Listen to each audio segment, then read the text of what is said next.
قبل از اسلام تک جنگ و جدل کا سلسلہ جاری تھا۔ معمولی باتوں پر جنگ شروع ہو جاتی اور ختم ہونے کا نام نہ لیتی، لیکن چوتھی حرب فجار سب سے زیادہ خطرناک اور مشہور جنگ تھی۔ یہ حرب ماہ الحرام شوال 20 عام الفیل میں قریش اور قیس اعلان، جن میں قبیلہ ثقیف اور حوازن بھی شامل تھے، کے درمیان ہوئی۔ اس سے بیشتر 3 مرتبہ جنگ فجار ماہ حرام میں برپا ہو چکی، کیونکہ یہ جنگ بھی ماہ حرام میں برپا ہوئی تھی، اور ماہ حرام میں جنگ کرنا فجور ہے، جس کی بنا پر قریش نے کہا قد فجرنا، ہم نے فجور کا ارتکاب کیا ہے۔ اس لیے اس جنگ کو قریش نے جنگ فجار کا نام دیا۔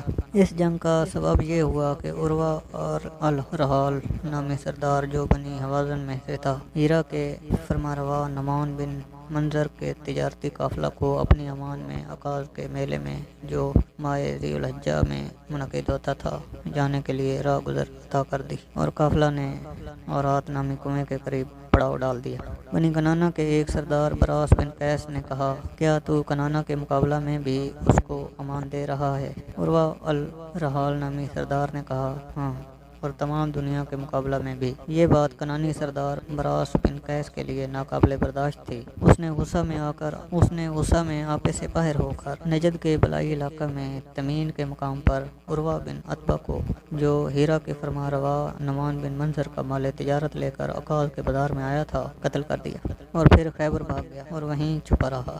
خیبر میں وہ بشیر بن ابی حازم اسدی شاعر سے ملا اور اسے واقعہ کی اطلاع دی، اور اسے کہا کہ وہ جا کر عبداللہ بن جدعان، ہشام بن مغیرہ، رب بن امیہ، نوفل بن معاویہ دلی اور بلغا بن قیس کو اس واقعہ کی خبر دے دے۔ اس نے عکاظ کے میلہ میں، جو سب سے بڑا تجارتی میلہ تھا، پہنچ کر اس واقعہ کی خبر سب تک پہنچا دی۔ خون خرابہ کے خطرے کے پیش نظر لوگ پناہ لینے کے لیے فوراً بیت اللہ کی طرف روانہ ہو گئے۔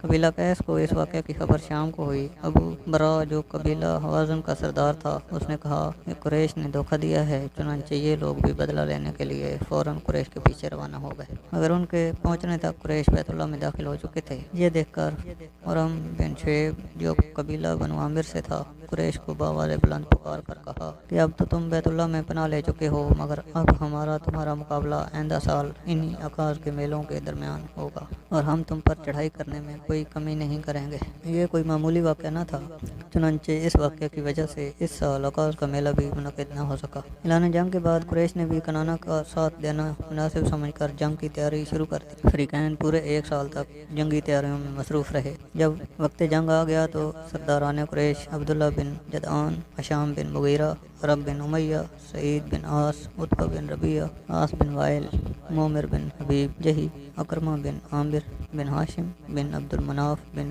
عبد الدار، سب اپنی اپنی کمان میں لڑنے والے افراد جمع کر کے آ گئے، مگر ان کی کوئی متفقہ کمان نہ تھی۔ ایک روایت میں ہے کہ ان کی کمان حرب بن امیہ کے ہاتھ میں تھی، ایک روایت میں ہے کہ عبداللہ بن جدعان کے ہاتھ میں کمان تھی۔ دوسری طرف اپنی اپنی قوم کے سردار ابو برہا، عامر بن مالک بن جعفر سبی، ربیعہ بن معاویہ نظری، درید بن سمہ، مسعود بن مطب، ابو عروہ بن مسعود، عوف بن ابی حارثہ، عباس بن شال سلمی، اپنے جنگجوؤں کو لے کر قیس بن اعلان کے ساتھ نکلے۔ روایت ہے کہ ان سب کی مشترکہ کمان ابو برہا کے ہاتھ میں تھی، اس لیے اس کے ہاتھ میں جنگ کا علم تھا، اور اس نے جنگ کی صف بندی کی۔ چونکہ قریش اس جنگ میں حق بجانب تھے، قبیلہ کی عزت و ناموس اور ننگ و عار کا معاملہ تھا، اس لیے رسول اللہ صلی اللہ علیہ وسلم نے بھی، جب ان کی عمر 20 برس تھی اور آپ جنگ کی عمر کو پہنچ چکے تھے، اپنے چچاؤں کے ہمراہ اس جنگ میں پہلی مرتبہ حصہ لیا۔ آپ صلی اللہ علیہ وسلم کا دامن جاہلیت کی لڑائیوں سے پاک صاف تھا، اس سے قبل آپ کو کسی جنگ کا تجربہ نہ تھا، مگر دور نبوت کے غزوات میں آپ سے جو عظیم قائدانہ صلاحیتیں ظاہر ہوئیں، وہ سراسر خدا داد۔ آپ صلی اللہ علیہ وسلم پیشہ ور سپہ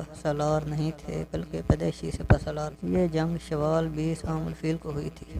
ایک روایت میں ہے جب حرب فجار واقع ہوئی، آپ صلی اللہ علیہ وسلم 14-15 سال کے تھے۔ ایک روایت میں ہے جب جنگ فجار برپا ہوئی، آپ صلی اللہ علیہ وسلم اس وقت 20، مگر کسی پر ہاتھ نہیں اٹھایا، یعنی خود جنگ نہیں کی، اور صرف اپنے چچاؤں کو تیر نکال دیتے رہے۔ جب جنگ شروع ہوئی تو ابتدا میں قبیلہ قیس اور کنانہ کو قبیلہ حوازن اور ان کے رفقا کے مقابلے میں ہی شکست ہوئی، مگر انہوں نے ہمت نہیں ہاری اور گھمسان کا رن جاری رکھا، جس کا نتیجہ یہ نکلا کہ دن کے آخر میں قیس کے مقابلہ میں قریش اور کنانہ کو شکست فاش، اور قریش و کنانہ کے افراد کو بے-دردی سے قتل کیا گیا۔ اپنی قوم کو بے-دردی سے قتل ہوتا دیکھ کر عتبہ بن ربیعہ، جو اس وقت 30 سال سے بھی کم عمر نوجوان تھے، انہوں نے صلح کا نعرہ لگایا، اور اس شرط پر صلح ہو گئی کہ کہ قریش قبیلہ قیس کے مقتولین کا خون بہا ادا کریں گے، اور قریش کے مقتولین کا خون بہا ادا نہیں کیا جائے گا۔ چنانچہ جنگ کا خاتمہ ہوا اور فریقین واپس اپنے مکانوں کی طرف لوٹ گئے، اور بالآخر یہ جنگ شوال میں صلح پر ختم ہوئی۔ رسول اللہ صلی اللہ علیہ وسلم نے فرمایا، میں اپنے چچاؤں کے ہمراہ اس جنگ میں شریک تھا اور کچھ تیر بھی پھینکے تھے، مگر میری دلی خواہش یہی تھی کہ ایسا نہ کروں۔